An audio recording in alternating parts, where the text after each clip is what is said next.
so many brilliant minds build businesses that ultimately become their own prisons? Welcome to This Explainer. Today, we are dismantling the illusions of modern entrepreneurship to reveal the hidden architecture of building a truly lasting global enterprise. If you've ever felt suffocated by the very company you created, you are about to discover why. Let's begin.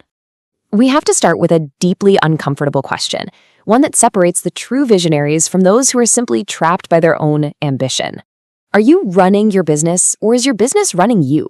There is a massive psychological difference between working hard and working smart. Being constantly overwhelmed by daily operations doesn't mean you're building an empire.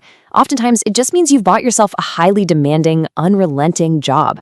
Here is the roadmap for today's explainer. We'll cover the reality of entrepreneurship, future-proofing your business, attracting strategic capital, uncovering the founder's hidden risks, and finally, building a global legacy. Part 1. The reality of entrepreneurship, stripping away the ego. The modern digital world has engineered a very specific anxiety, the fear of not being a billionaire by age 25. But according to the data and our sources, the actual average age of a millionaire is 62. True structural wealth takes decades of quiet, disciplined focus. Stripping away the pressure of youth allows you to stop rushing and start acting like an architect. And this requires a profound shift in identity. You have to understand the massive divide between running a business and leading one. Running it means you are trapped in the machine, doing the marketing, fulfilling the orders, constantly reacting. Leading, however, means stepping outside of the machine.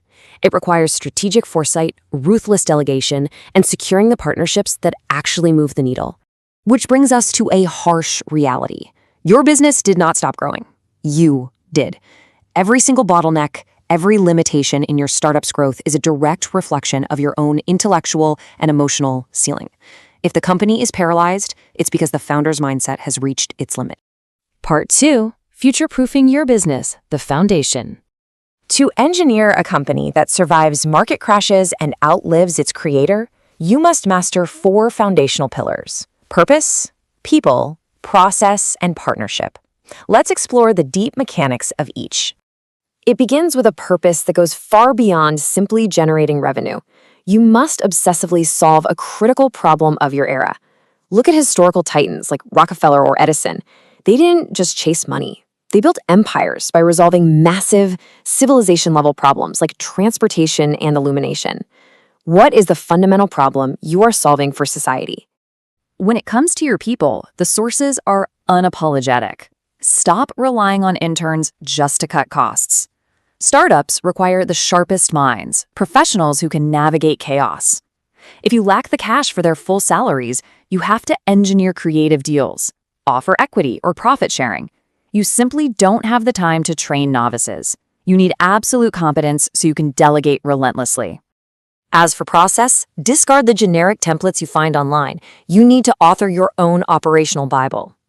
As your top-tier team figures out the most efficient ways to execute, document it. Create bespoke standard operating procedures. The goal is to build a machine with such structural integrity that it operates flawlessly, even if you never walk into the room. The final pillar is partnership.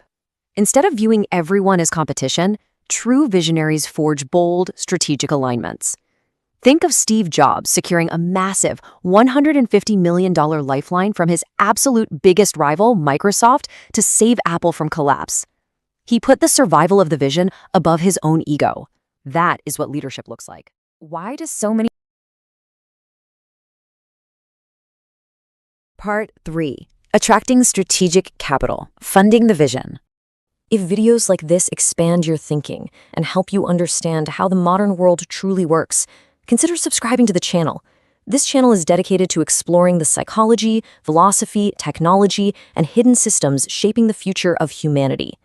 Now, to attract global capital, you must master 2 things: impression and the offer. Your impression must project undeniable stability and high value. If your brand looks fragile, capital retreats.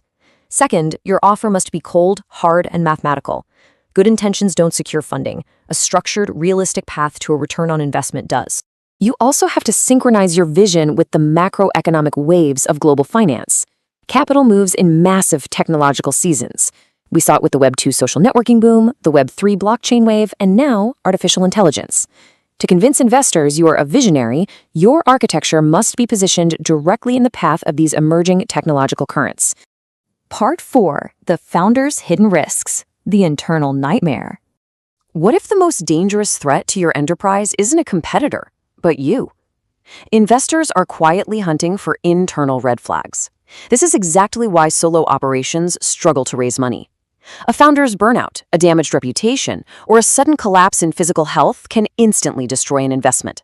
If you are the single point of failure, you are a massive liability to your own vision.